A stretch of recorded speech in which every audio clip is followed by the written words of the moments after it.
It begins with a whisper, not on Wall Street, not in a trading floor full of shouting brokers, but in a silent server room deep underground, where the temperature is kept low enough to preserve the machines that quietly decide the fate of the global economy.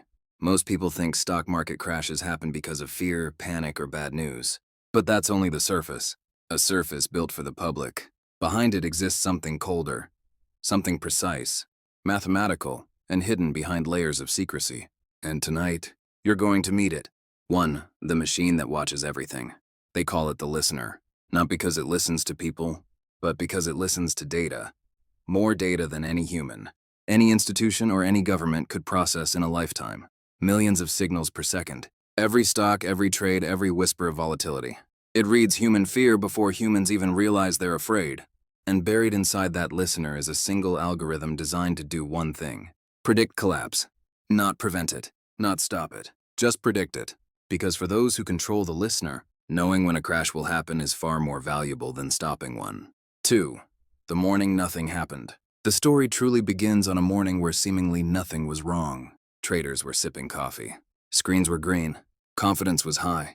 Everyone was celebrating a market-breaking new records. But inside a cold server room in New Jersey, the listener saw something else. A tremor too small for humans to notice.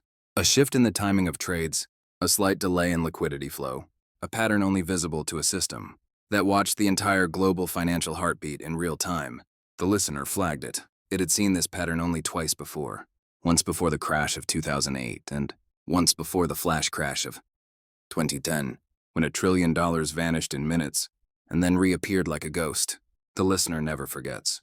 And what it recognized that morning was the beginning of collapse. But the public? They kept sipping coffee. Freeze on the secret meetings begin when the listener speaks. Only a very small circle hears its voice. Not presidents, not finance ministers, not CEOs.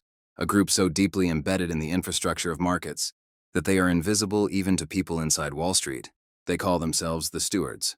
Their job is not to stop the system.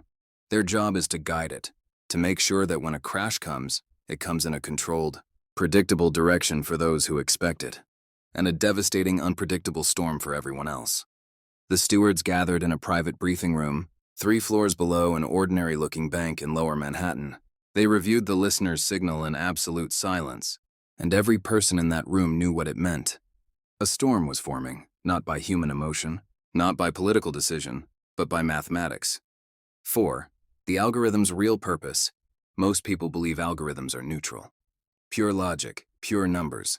But that's a myth. This algorithm, the secret one hidden inside the listener, was built decades ago, with a purpose the public was never told. You see, markets don't just crash, they reset. Resets clean out weak companies, transfer wealth from the impatient to the patient, and create conditions for a new wave of growth. But resets can also be engineered to transfer wealth from millions of ordinary people into the hands of a tiny, coordinated few. And that is what the listener truly controls.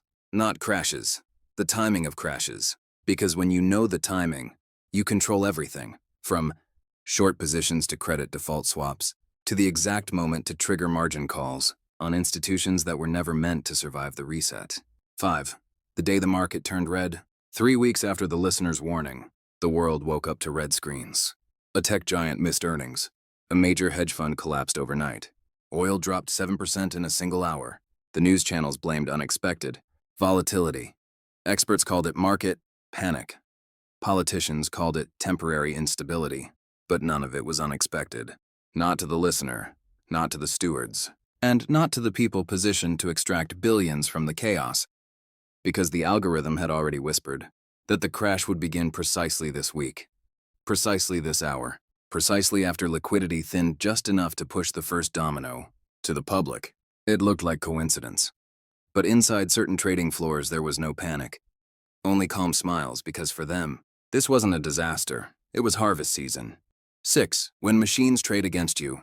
In the old days, markets crashed slowly. People panicked, sold their stocks, and the system unwound over days or weeks.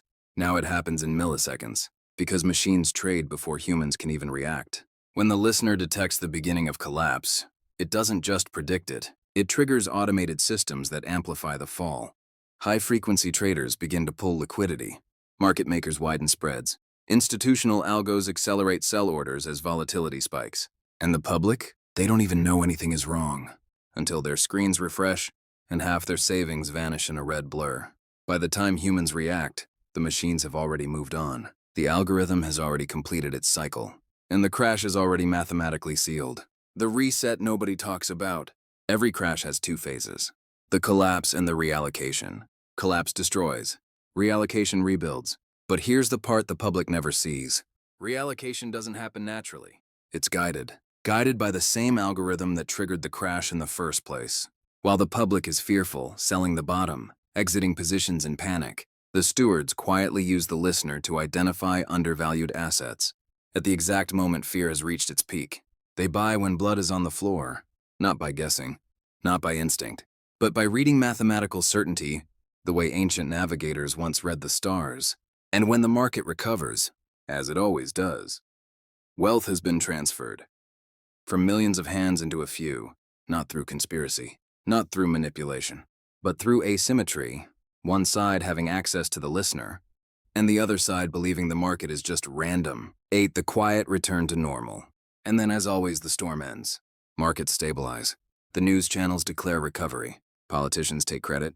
Analysts offer explanations that sound intelligent, but have nothing to do with the real cause. People breathe again. They move on. But the listener does not. Its servers hum softly in a cold room, calculating, observing, waiting for patterns that only it can understand. Because the secret algorithm isn't designed to create stability. It's designed to detect imbalance, to signal when the system needs a reset, and to give those who built it a quiet, silent advantage over everyone else. The world thinks stock markets crash because of chaos. But chaos is not random. Not anymore. It's measured, predicted, and quietly, guided by an algorithm most people will never see. A machine that listens, a machine that whispers, a machine that decides when the world's wealth will change hands again.